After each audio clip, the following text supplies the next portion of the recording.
Bueno, hemos iniciado una serie nueva. Dichosos sean ustedes porque aquí en Toluca comenzamos esta serie, o en la conferencia anterior, esta es la segunda parte, llamada La Creación y Dios. Esta serie va a cubrir, y no se pierdan todas las demás que vamos a ir compartiendo. Se los digo sinceramente y con todo mi corazón, es una de las series más profundas que yo he compartido o que voy a compartir en las iglesias después de 41 años de ministerio. Tengo grabado casi todo el libro del Génesis, versículo por versículo, lo pueden pedir si no lo tienen disponible. Tenemos Números, Éxodo, he grabado todo el Apocalipsis, las 100 conferencias de Apocalipsis. Y en este estudio que quiero hacer de la creación de Dios, simplemente y únicamente vamos a estudiar los primeros 2 capítulos del Génesis. En otras palabras, los 6 días de la creación y desde luego el 7º día del descanso de Dios. Sin embargo, ahora que he estado estudiando esto con mucho más profundidad, vamos a meter en el primer capítulo y el segundo capítulo del Génesis microscopio. Ya no vamos a ver superficialmente esto, sino que lo vamos a ver ni con lupa tampoco, lo vamos a ver con microscopio. Y ustedes no tienen la menor idea de las riquezas que se encuentran nada más en estos primeros 2 capítulos del libro que en hebreo se llama, si lo quieres apuntar, Bereshit, con B de burro, S-H al final. Bereshit, que significa genao en el griego, y en español orígenes. Entonces la palabra genao, de donde viene la palabra género, y Génesis significa orígenes. Entonces el libro del Génesis es un libro que trata sobre los orígenes del universo, cómo comenzó la creación, de dónde venimos nosotros, cómo fue hecho el universo, si fue medido, qué cosa usó Dios para el universo, quiénes somos nosotros, hacia dónde nos dirigimos. Y en la primera conferencia, para hacer un resumen breve, vimos claramente que como el ser humano no tiene más que la ciencia y la brujería, el ser humano solamente tiene como recursos la ciencia para poder tratar de buscar y descubrir el origen del universo. Los científicos nunca lo podrán lograr, porque la ciencia es limitada y para que sea científico tiene que ser repetitivo, tiene que ser demostrado en un tubo de ensayo, en un laboratorio. La ciencia, los científicos observan los fenómenos, toman notas y lo tienen que comprobar. Entonces es imposible que por medios naturales, es imposible el ser humano pueda decir el universo comenzó de esta manera. Y como es imposible, también se han inventado teorías, se han inventado hipótesis, como por ejemplo la teoría del Big Bang, que dice la gran explosión. Pues el universo comenzó con una gran explosión. Y cuando comenzamos nosotros a pensar, a usar la mente que Dios nos ha dado, comenzamos a preguntarnos quién produjo esa explosión. Porque la nada no produce nada. Entonces, si una explosión tuvo que tener un origen para esa explosión, ¿qué fue ese origen que originó la explosión? Número 1. Número 2, de acuerdo a las leyes de la física, la primera y la segunda ley de la termodinámica, establecen claramente, nada se crea ni se destruye, solo se transforma, y el universo se encuentra en un estado de corrupción, de descomposición, de cambio. El Sol está perdiendo millones de toneladas de masa cada segundo.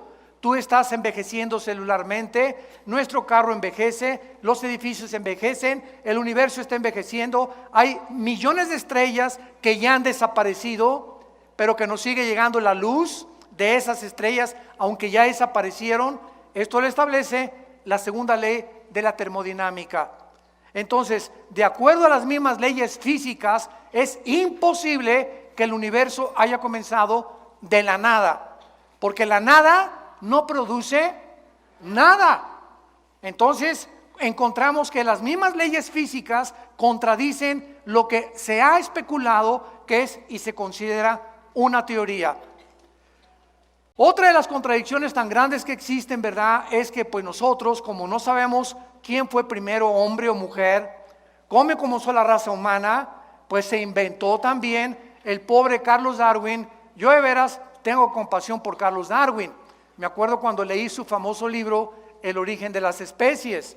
Si tú lees El origen de las especies, Darwin nunca, dile a tu maestro, aseguró ni confirmó lo que él escribió como un carácter especulativo, que nosotros éramos el resultado de una evolución fortuita y accidental. Si Darwin, escúchame muy bien, si Darwin hubiera conocido las leyes de la genética que se descubrieron hasta 1954, Darwin, creo que era un hombre honesto, no hubiera sostenido ni hubiera imaginado que venimos de los animales, que todo fue el proceso, que el camello se convirtió en un dinosaurio, la jirafa se convirtió en un león, los perros se convirtieron en tigres, los leones se convirtieron en hipopótamos. Porque en 1954, dos científicos en medicina, el doctor Watson y el doctor Crick, se les da el premio Nobel de Medicina por descubrir la hélice del ADN. En 1954 se les da el premio de Medicina por descubrir lo que es el ácido desoxirribonucleico. ADN. Muy bien. ¿Qué es el ADN? Para comprender la creación de Dios. En tu cuerpo tienes billones de células. En mi cuerpo tengo billones de células. Y dentro de cada una de estas células existe un código genético hereditario, donde está escrito en este código microscópicamente condensado como un software, para usar el idioma cibernético del siglo XXI. Tienes un software dentro de ti, y dentro de cada célula que tú tienes y yo tengo está determinado tu estatura, el color de tus ojos, el color de tu piel, el lunar que tenía tu abuela en la espalda, lo berrinchudo del carácter de tu mamá, hasta características emocionales se encuentran microscópicamente en una célula. De ahí viene la famosa clonación, que es tratar de sacar el núcleo de una célula, introducírselo a otra para reproducir a un ser humano, que es absolutamente una abominación delante de Dios. Pero gracias a esa información que nosotros tenemos, una célula de una oveja produce ovejas. Mis células jamás producirán changos, ni las células de los changos producirán camellos, ni las de las jirafas producirán hipopótamos. Y cuando se descubre el ADN, el 62%, escúchenme muy bien, de los científicos que se decían ateos se arrepintieron. No estoy hablando del arrepentimiento bíblico de aceptar a Jesucristo. Se arrepintieron de decir, nos hemos equivocado, porque es imposible física, biológica y genéticamente que el ser humano sea el resultado de una evolución accidental y fortuita. ¿Por qué? Porque para que haya una evolución demostrada, tiene que haber el cambio de una mutación a otra mutación. Jamás se ha descubierto una mutación de un perro a un gato, ni ha habido un cambio en los genes, ni en el ADN de un perro para que sea un gato o para que sea un rinoceronte. Entonces, las leyes de la genética impiden la evolución.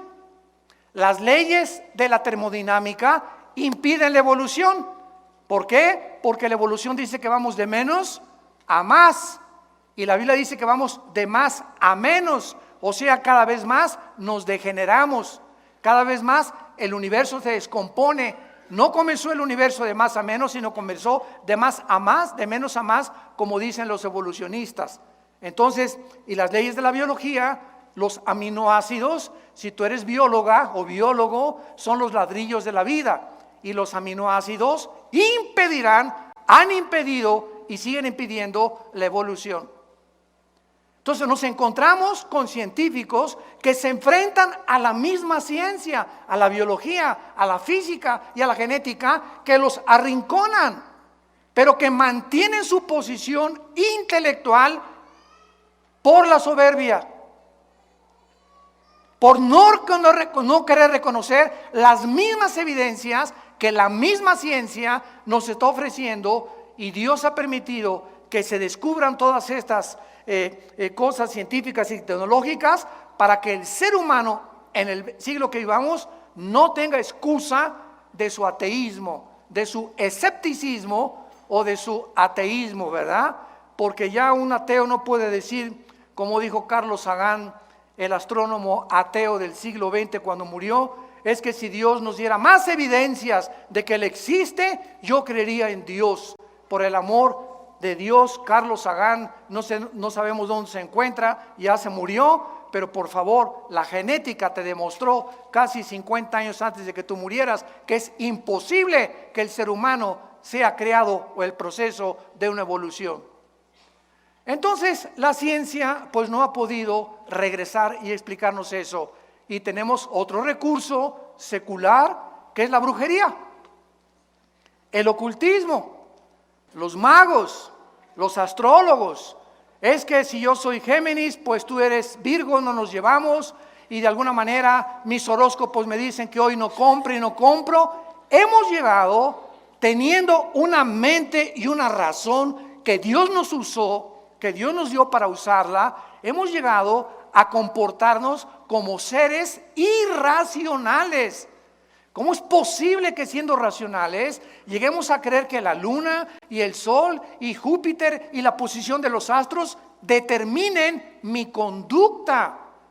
O sea, somos personas determinadas, no autodeterminadas, sujetos a la influencia de los astros. Imagínense a dónde hemos llegado diciendo que somos sabios, se han convertido en necios. ¿Y todo por qué? Porque estamos buscando de dónde venimos. Hay un propósito para vivir, hay una razón para vivir, realmente por qué existo, de dónde vengo. Otra de las más grandes abominaciones del siglo XXI es el famoso transgénero. ¿Qué dice la genética? Por el amor de Dios, vamos a cerrar la Biblia, vamos a las leyes de la biología, que las mujeres tienen 2 cromosomas XX, el hombre tiene XY. Cuando mi papá se reunió con mi mamá para parirme, el cromosoma Y de mi papá fertilizó el óvulo de mi mamá X y nací varón. Y todos los que somos varones tenemos un cromosoma que las mujeres no tienen.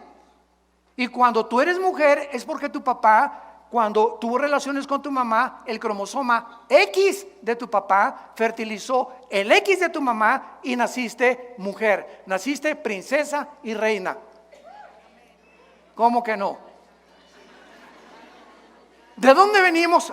Estamos en el siglo XX, damas y caballeros, y se está enseñando que si un niño se quiere vestir de princesa y una niña se quiere vestir de soldado y de Rambo, les demos oportunidad porque tienen el derecho, imagínense, tienen el derecho de escoger su género cuando lo que determina nuestro género es la biología.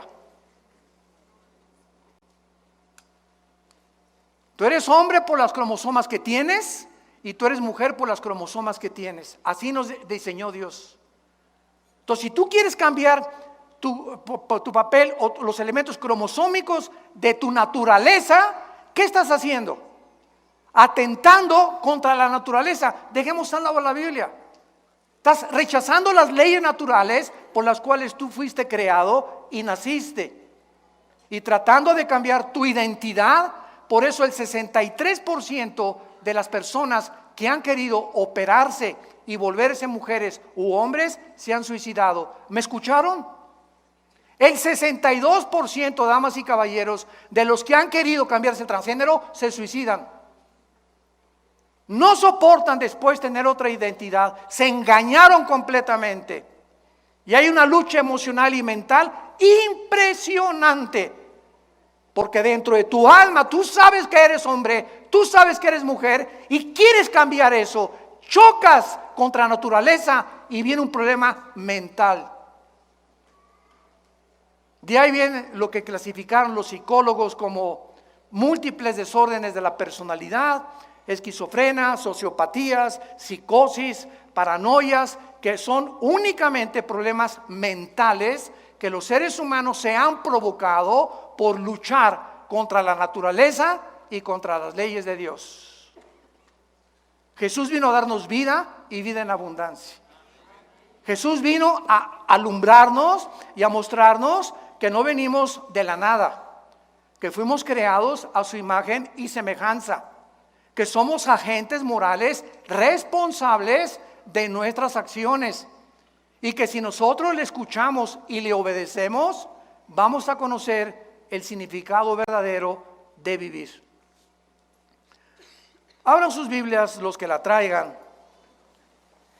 En el libro de Job, capítulo 38, y vamos a ver nosotros que hace más de aproximadamente 5,000 años, porque el libro de Job es tan antiguo como el libro del Génesis. El libro de Job fue escrito en tiempos de los patriarcas. Y el libro de Job es el libro que contiene más evidencias científicas. No estamos hipotetizando ni especulando como el libro de Darwin. A lo mejor, chance y, no estoy seguro, puede que. Es un lenguaje que no es nada científico. El libro El origen de las especies, que te han lavado el cerebro en la universidad, estudiante que me escuchas, para decirte que es un libro científico. Tiene todo menos científico. Son solamente postulaciones, tesis que jamás se llegaron a comprobar ni se han comprobado. Porque para que haya evolución tiene que haber el cambio de una mutación de una especie a otra especie. Díselo a tu maestro derechito y a la yugular. En Job capítulo 38, Dios le hace una pregunta a Job. Versículo 4, ¿dónde estabas tú cuando yo fundaba la tierra? Házmelo saber si tienes inteligencia. Esta pregunta ha quedado en el aire por más de casi ya 6,000 años que el ser humano tiene sobre este planeta. ¿Dónde estábamos cuando Dios fundaba la tierra? ¿Cuál sería la respuesta? Muy sencillo, no existíamos. Porque antes de que nosotros fuéramos creados, lo vamos a ir viendo con mucha profundidad, este planeta, la Tierra, ya estaba habitada antes que nosotros. No por seres humanos, sino por ángeles. Los ángeles ocupaban esta tierra y aquí en este planeta fue creado Lucifer. Y cuando hablamos de ángeles, quiero volver otra vez a repetirlo, la creación de Dios en la Biblia es serafines que están arriba del trono de Dios, querubines que están junto a Dios guardando su santidad, y vamos a explicar todo esto detenidamente, y los ángeles son otras entidades espirituales, porque la palabra Malek en el hebreo, con K al final, y angelus en el griego, significa mensajeros. Entonces, los querubines no son ángeles, los serafines no son ángeles, son otra especie de creación espiritual de Dios. Cuando me preguntan, ¿usted cree que el universo está poblado por seres de otros planetas? La respuesta es claro, amén y amén, pero no por marcianos, ni jupiterianos, ni mercurianos, sino que el universo, lo dice la Biblia, está poblado por millones de millones de millones de ángeles en otras galaxias. Y el centro, el núcleo de todo el universo y el sistema solar donde nosotros vivimos, el centro del universo es este minúsculo planeta que se llama Tierra. ¿Lo podrías tú creer? Que hay estrellas que son 1.000.000 de veces, escucha lo que te digo, más grandes que el Sol. Para que tengas una idea, el Sol es 1.000.000 de veces más grande que la Tierra. O sea, dentro del Sol cabrían 1.000.000 de planetas Tierra. Para que tengas idea de la grandeza del Sol. Y hay estrellas 1.000.000 de veces más grandes que el mismo Sol. Y la Tierra, este minúsculo y aparentemente inofensivo y completamente marginado planeta, de los más chiquitos que hay, ahí escogió Dios venir a tener el inicio de la creación, por lo cual la Biblia comienza en Génesis 1:1, en el principio Dios creó los cielos y Marte. ¿Dice eso? Dios creó los cielos y el objeto de la reflexión de Dios y el objeto a donde Dios nos quiere llevar es mostrarnos desde el principio de la Biblia que este planeta no solamente es especial, sino, escúchame bien, en los próximos años, este planeta, Dios que habita ahorita en el tercer cielo, va a bajar como cuando estuvo en el huerto del Edén. Adán y Eva caminaban con Dios en el huerto del Edén. Dios caminaba con ellos en el huerto del Edén. Dios como forma humana caminaba con ellos y platicaba con ellos. Y cuando vino el pecado, Dios nos dejó a nosotros, perdimos la espiritualidad y cuando recibimos a Cristo la recobramos. Pero este planeta, cuando Jesús venga, se convierte en el trono de Dios del universo.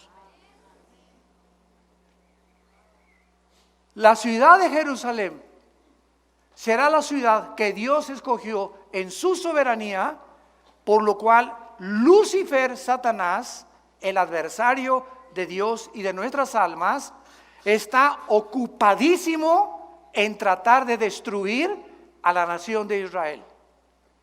Pero como la mayor parte del mundo, periodistas, conductores, analistas políticos, científicos, están ciegos a este libro, a la Biblia, y no ven más allá de lo que la Biblia dice, no entienden el conflicto espiritual que la Biblia nos muestra de por qué Hitler, los nazis, los quisieron destruir.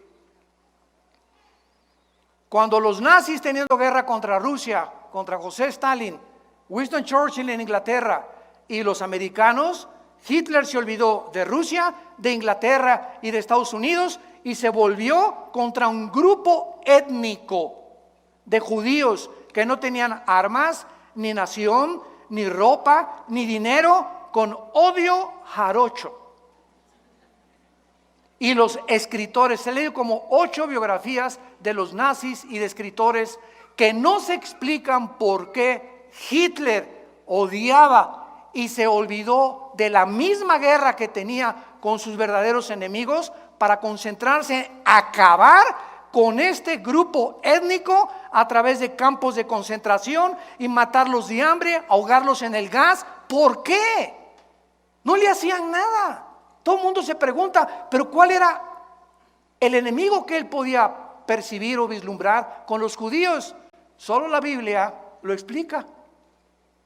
Y por eso actualmente Jerusalén sigue siendo el centro de ataques del mundo entero, de todos sus enemigos alrededor, de destruirlo, echar al Mediterráneo, y nadie ha podido, desde 1948, que se establecieron como nación libre, soberana e independiente, nadie ha podido sacarlos de su tierra, porque así lo dice la palabra de Dios. ¿Y saben por qué es este odio? Porque Lucifer sabe, Satanás sabe que cuando Cristo regrese por nosotros, Jerusalén se convierte en la ciudad y el trono de Dios.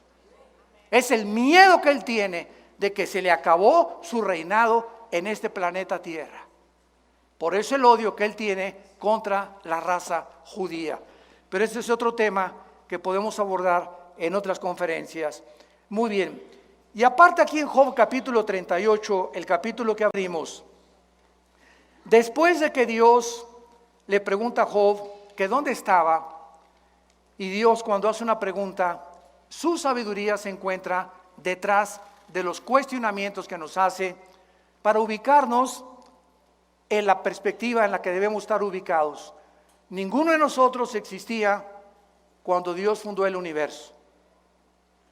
¿Cuál es el resultado? Que como no existíamos, es imposible que podamos nosotros, por medio de nuestra sabiduría, investigación científica, poder llegar a poder concluir el universo comenzó así, así, así. Tenemos aproximadamente en la ciencia 96 métodos científicos para poder deducir o investigar el origen o el tiempo de las cosas que existen. O, por ejemplo, vas a la escuela y te dicen, el universo tiene, o la Tierra tiene 13 billones de años, o 15 billones de años. Cuando un científico te dice, o un libro de astronomía te dice que la Tierra tiene 13 billones de años, pregúntate de dónde sacaron esa cantidad de años. Yo te voy a responder. De los 96 métodos científicos que existen, hay 3 que están usando que se llama, 1, el carbono 14, 2, el potasio argón, y 3, la radiactividad. Muy bien, el carbono 14, que es el más aproximado para poder averiguar la edad de un fósil, de una piedra, es aproximadamente con un margen de error de 2 a 3 billones de años. O sea, ninguno de los métodos científicos son exactos, son aproximados. Muy bien, si los científicos dicen que a través de los métodos que la geología ha podido investigar, la Tierra tiene 13 a 15 billones de años, no contradice la Biblia. ¿Por qué no la contradice? Porque la Biblia no dice cuántos años tiene la Tierra cuando fue fundada. Y yo creo que la Tierra tiene, el planeta Tierra tiene billones de años. Estoy de acuerdo con eso. El ser humano tiene 6,000 años de historia. Eso es lo único que es dogmático. El ser humano no tiene más de 6,000 años viviendo en este planeta. ¿Cómo lo sabemos? Por las genealogías que existen desde el libro de Adán hasta el Apocalipsis. Cuando Cristo vino y apareció en el mundo, lean ustedes Lucas y Mateo y van a encontrar hijo de tal, hijo de tal, hijo de tal, hijo de tal, hijo de tal, hijo de Abraham, hijo de Adán, hijo de Adán, hijo de tal, hijo de José, hijo de María, Jesús. Yo me preguntaba cuando estudiaba teología, ¿por qué Dios nos permite todos? A mí qué me importa hijo de quién, ¿verdad? Para acabar pronto, a la mexicana, ¿no? Bueno, y a mí, digo, ¿cuál es el propósito, no? ¿Por qué la Biblia nos pone la genealogía o la descendencia de Jesús desde Adán y desde Abraham? Y cuando ya comencé a profundizar aún más, descubrí porque a Dios le interesa, fíjense lo que les voy a decir, a Dios le interesa que cuando su Hijo Jesucristo apareciera en el escenario mundial, fuera el único ser humano de quien se pudiera citar o se pudiera deducir desde dónde venía. Toda su ascendencia de Jesucristo es la que se encuentra en 2 evangelios. ¿Y esto por qué?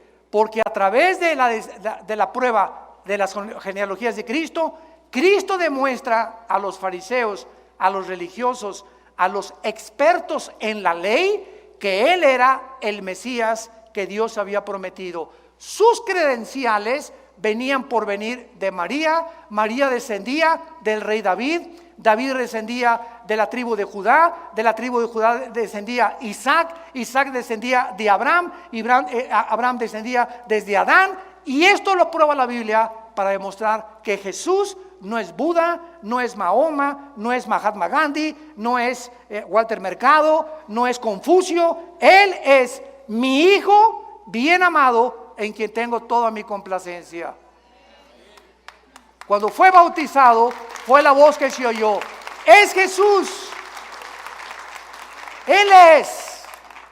No sigas a Mercado, no sigas a Buda, no sigas a Confucio. Son hombres altruistas, son hombres que de alguna forma fueron buenos de acuerdo a nuestra calificación y nuestra perspectiva, pero no eran el Hijo de Dios. No eran los que tenían toda la sabiduría del mundo. No eran los creadores de la vida. Es Jesucristo, el que celebramos ahora en Navidad, el que es realmente y vino a darnos la vida eterna. El que dijo: yo soy el camino, la verdad y la vida. Yo antes de ser cristiano, ustedes lo saben, yo era ateo, comunista. No tenía otra, estaba decepcionado de la religión que mis padres me heredaron. Quería ser cura a los 12 años, me corrieron a los 6 meses.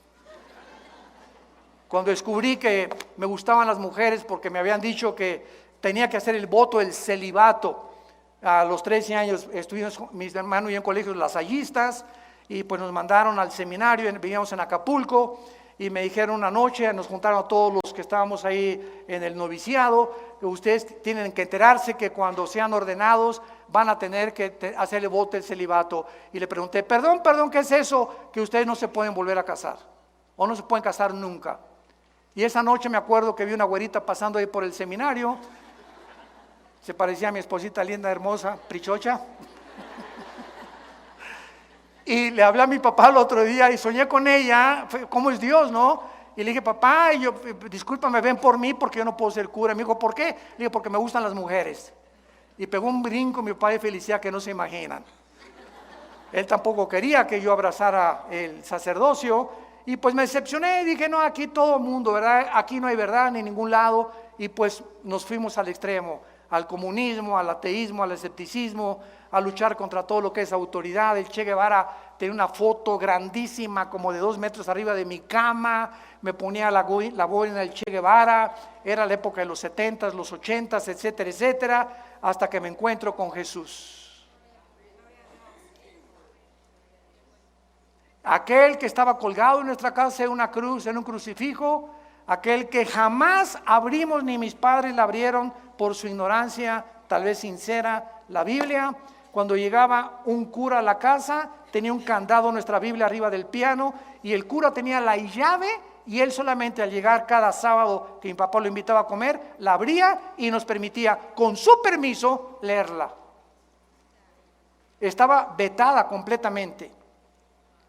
Hasta 1962, damas y caballeros, 1962, el Segundo Concilio Vaticano, uno de los mejores papas que ha habido, Juan XXIII, le decían el gordito bonachón. Juan XXIII, por primera vez desde el año 350 que Constantino cierra la Biblia y absorbe el cristianismo, hasta 1962, se le dio permiso al pueblo de leerla. ¿Virgen? ¿De dónde?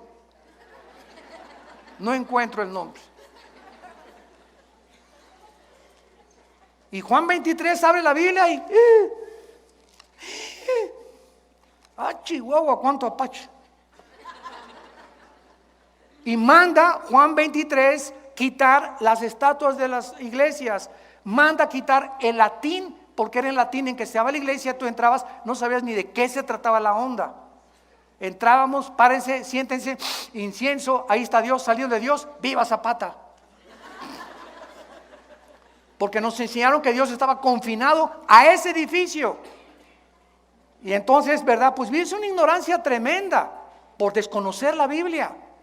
Hasta que cuando mi hermano a mis 25 años me comenzó a hablar de Jesús y me dio el Evangelio de San Juan, no se imaginan, bueno, fue una revolución en mi vida, porque yo le pedía al Dios que yo no sabía que existía, sabía que si había alguien, yo quería saber quién eres tú, y le gritaba en las noches, ¿dónde estás? Si existes, dime quién eres tú, y voy a creer en ti. Y cuando mi hermano me dice, es Jesús el que tú estás buscando, y encontré el final de mi búsqueda, supe que había llegado al final de mi camino. Era el final de mi camino anterior y el principio de una nueva vida en Cristo Jesús. Muy bien. Dice aquí en el libro de Job que acabamos nosotros de abrir ahorita, que no solamente Dios hizo estas preguntas que no tienen respuesta desde la perspectiva humana, sino que también dice Dios y le pregunta, vean ustedes los signos de interrogación, versículo 5, Job 38. La segunda pregunta es, ¿quién ordenó sus medidas si lo sabes? ¿O quién extendió sobre ellas cordel? Esto es interesantísimo porque el planeta Tierra tiene peculiaridades que permiten y facilitan la vida humana y la vida de los animales, de los peces y de las aves, gracias a las medidas que tiene, a la distancia que tiene del Sol y al movimiento que tiene sobre su eje de rotación y de traslación alrededor del Sol. Escuchen esto, de acuerdo a los astrónomos y a los científicos, la Tierra tiene una inclinación exacta de 23 grados y medio. La Tierra tuviera 1 grado a la derecha, 1 grado a la izquierda, se congelarían los polos, no habría vida, no sería posible la vida. Al mismo tiempo la Tierra tiene un movimiento sobre su eje de 24 horas. Y al mismo tiempo que la Tierra gira uniformemente 24 horas, ahorita estamos moviendo, si no lo sentimos, por las fuerzas centrípetas y las fuerzas nucleares y las fuerzas que existen cósmicas, no sabemos que está moviéndose en la Tierra, pero estamos girando en la Tierra, se traslada alrededor del Sol en diferentes distancias. Esto hace la primavera, el verano, el otoño y el invierno. Mientras más lejos del Sol, invierno, más cerca del Sol, los veranos. Toda esta secuencia de estaciones de la distancia del Sol le hacen preguntarle a los astrofísicos y a los físicos matemáticos las siguientes preguntas. En la física hay una ley que se llama la ley de la velocidad y de la fuerza. ¿Qué quiero decir? Si yo tengo una canica ahorita y le hago a la canica así, le estoy aplicando una fuerza determinada. Esta fuerza que le aplica a la canica impulsa a la canica a que viaje determinada distancia, pero ¿qué pasa? Se tiene que parar, ¿correcto? Porque es la fuerza que le apliqué. La velocidad es proporcional a la fuerza que le apliqué. Agarras una flecha y le disparas a la flecha y le aplicas la fuerza del arco, la flecha sale ¡rum! Pero la flecha tiene que ser una parábola y caer, porque hasta ahí llegó la fuerza que el arco le aplicó. Aprietas una pistola y la pólvora hace que la bala salga disparada, no importa cuántos kilómetros, la bala tiene forzosamente que caer, porque es la fuerza que la pólvora le aplicó. Muy bien, si esta ley es constante y no puede ser violada, la pregunta a los físicos y a los astrofísicos es la siguiente: ¿quién le hizo así a la Tierra? Señores físicos que nos acompañan, por favor, pues las fuerzas del universo, no solamente la Tierra tiene un movimiento de algo invisible que la hace moverse, sino que su velocidad no la ha perdido. Esto viola la física. Mantiene uniforme su velocidad y alrededor del Sol, además de eso. Increíble. Bueno, si esto es increíble, en el mundo macroscópico, agarremos un microscopio electrónico y veamos la materia. Y vamos a encontrar aquí en este púlpito y en un pedazo de madera y en cualquier cosa que tenga formados átomos, que en el mundo microscópico lo que hace la cohesión, yo puedo agarrar mi mano ahorita y le hago así y me la rompo, no la atravieso porque los átomos de mi mano son más gruesos que la composición atómica que tiene este vinil o este púlpito o el cemento o la forma de materia que quieras. Y encontramos electrones, protones, neutrones girando a una velocidad increíble en el mundo microscópico alrededor del átomo, y eso es lo que facilita la materia, la cohesión de la materia. ¿Quién les hizo así? A los átomos. Y a los electrones para que dieran otra vueltecita. Y a los neutrones para que giraran de esta manera alrededor del átomo. ¿Quién da esa velocidad? ¿Quién sostiene esto? Por el amor de Dios, Jesús, María y el borrito que los acompaña. Estamos tan ciegos al mundo y el universo que nos rodea, como dice el Salmo 14, el necio dice en su corazón, no hay Dios. Creemos que nosotros tenemos respuestas a todo. ¿Dónde estabas tú cuando Dios fundó el universo? Cabeza de chinche, cerebro de caracol que tenemos comparado con la grandeza del Dios de la Biblia. Y dice la Biblia, ¿quién ordenó sus medidas? ¿Quién extendió sobre ellas cordel? ¿Sobre qué están fundadas sus basas? Versículo 7, y aquí nos dice Job 38:7 que los ángeles ya vivían cuando Dios estaba formando la tierra, dándole sus medidas como un arquitecto soberano del universo, como el legislador cósmico de las leyes morales.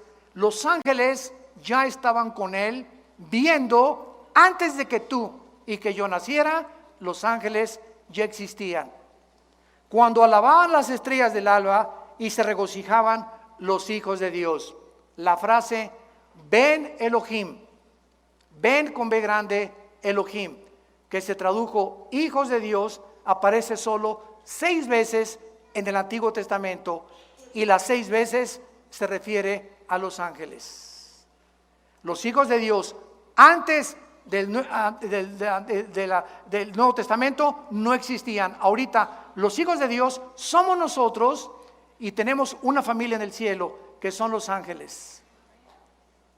Dios tiene 2 familias, la familia del cielo y la familia de la tierra, que somos la iglesia.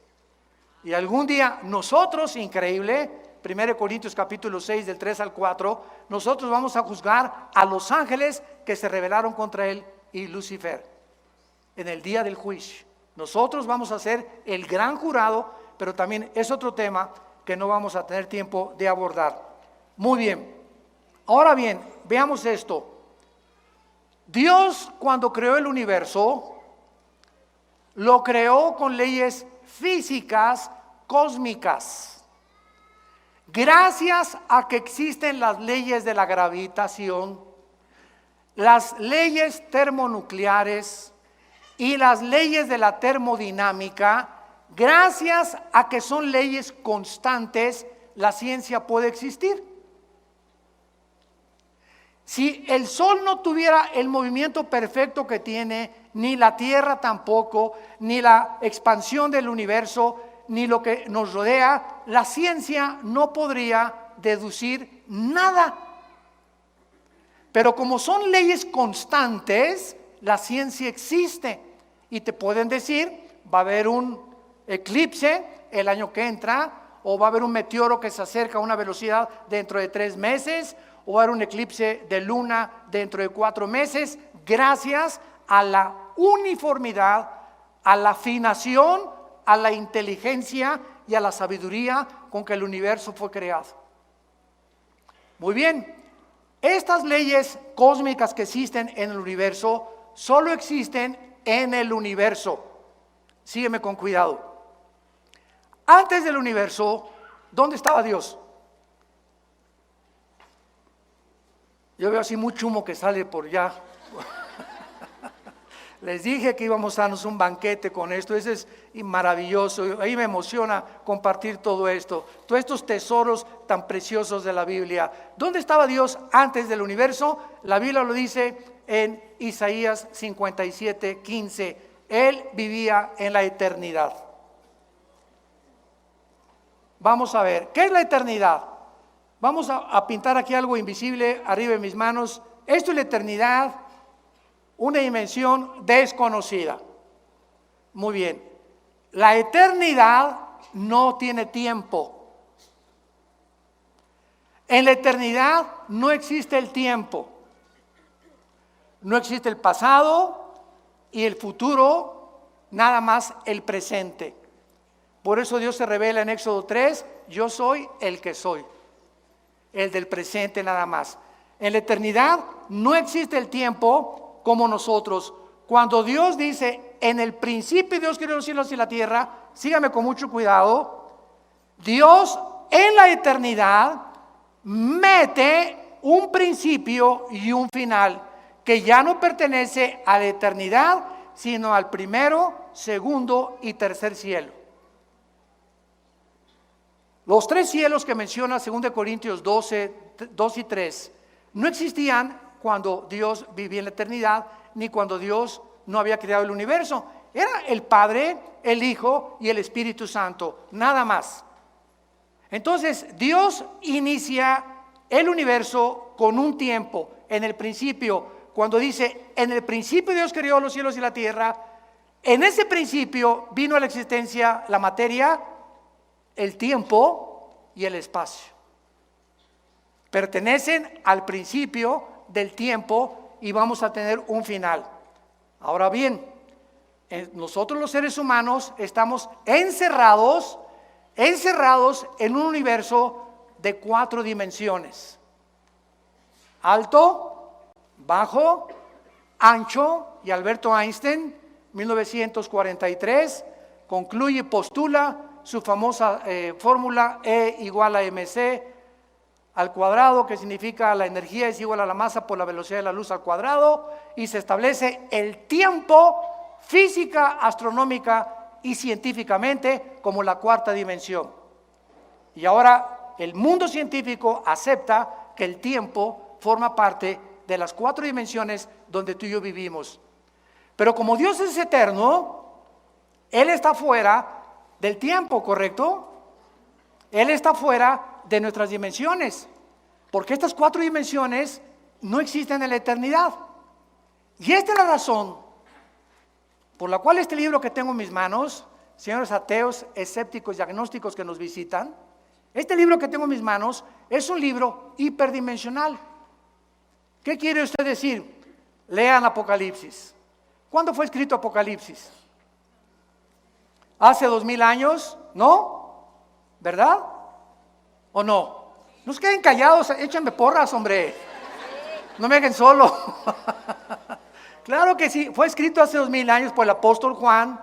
Y el apóstol Juan hace 2000 años es sacado de su cuerpo y trasladado en el tiempo 2000 años y escribe hace 2000 años lo que ya sucedió y lo que no ha sucedido.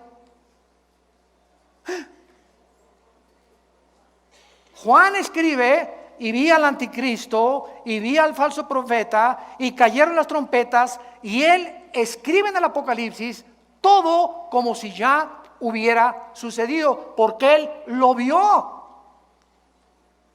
Pero al mismo tiempo, lo que él escribe antes y en el futuro, no ha sucedido en el presente. ¿Cómo te explicas eso? Esto es lo que significa la hiperdimensionalidad. Como Dios es y trasciende todo, para Dios 1000 años es un día es 1000 años para Dios. El tiempo para Dios no existe como existe para todos nosotros. Otro ejemplo, si tú fueras una mosca, ¿sabes cuánto tiempo vivirías? 24 horas. Y esas 24 horas de la mosca tal vez le parecieron 500 años. Porque el tiempo para la mosca no pasa igual que el tiempo para ti. Si tú tienes un perro, nosotros tenemos 2 perros grandanés que parecen caballos, que son por cierto de mi hijo Caleb, ¿verdad? Los perros duran 10 a 12 años igual que los caballos. Yo tuve caballos y un caballo de 8 o 10 años ya está viejo. Entonces tenemos ahorita un gran danés de 6, 7 años que en equivalencia a la edad humana tiene como 60, 70 años de edad. ¿Por qué? Porque para los perros 7 años son 60 años y para nosotros, para la mosca, son 24 horas. ¿Me van siguiendo?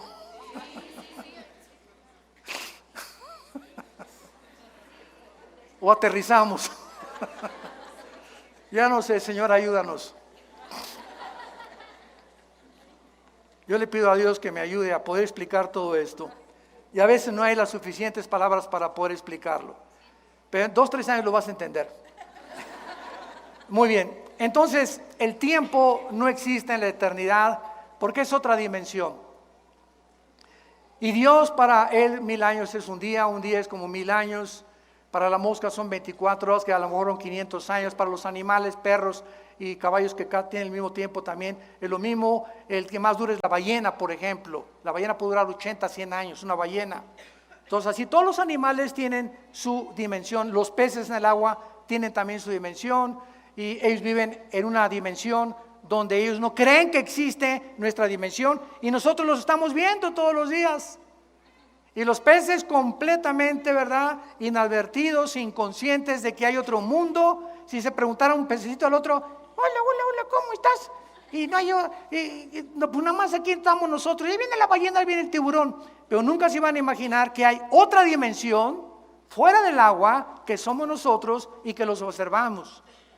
Así muchas veces nosotros somos como los peces que estamos en un mundo cerrado y tenemos gente que nos está observando, que son los ángeles.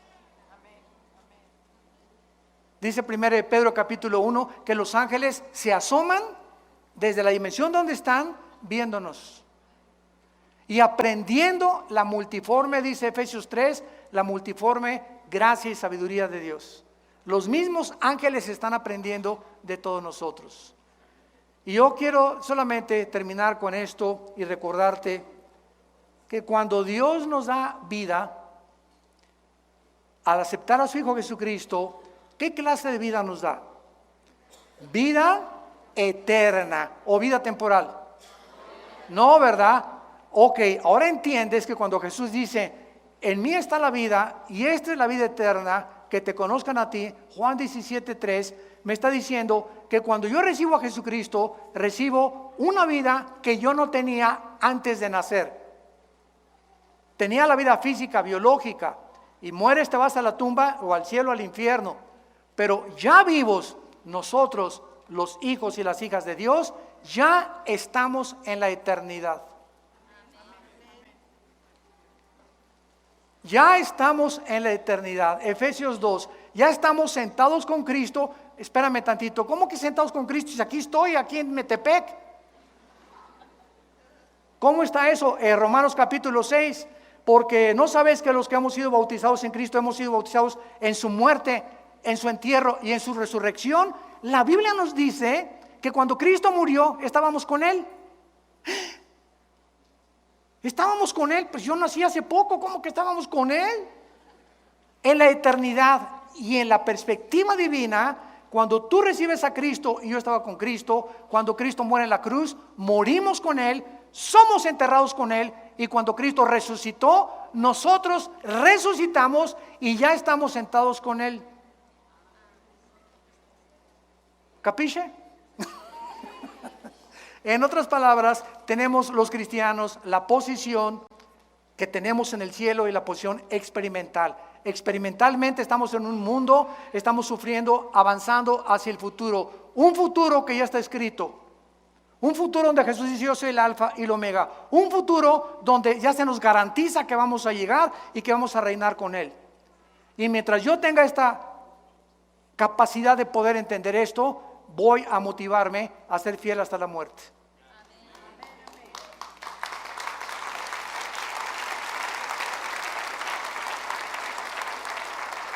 Padre, te damos gracias en esta tarde por las maravillas de tu ley.